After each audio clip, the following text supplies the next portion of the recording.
Hi, back again. Today I'm extracting the juice a little differently from what I usually do, which is to follow the instructions on the Sure-Jell packet, putting the berries in a pot with a cup of water and heating them on the stove, cooking them a minute or 5 minutes, and then extracting the juice. What I do is I strain it.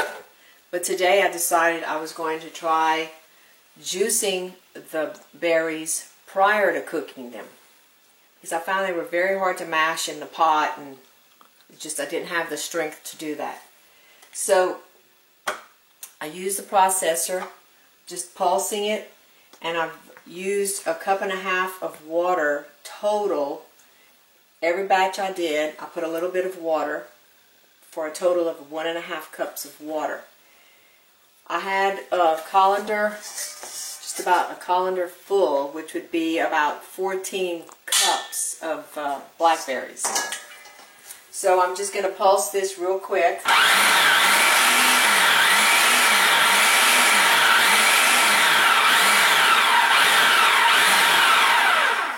Okay.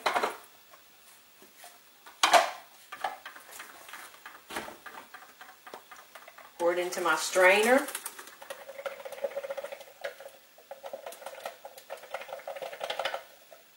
Okay.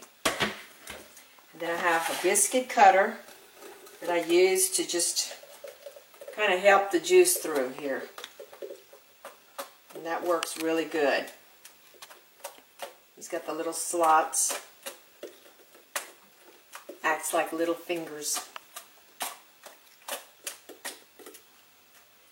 Now once I get this all strained, I'm going to measure my juice and see how many cups I have, and then figure out if I have enough for 1 or 2 batches of jelly.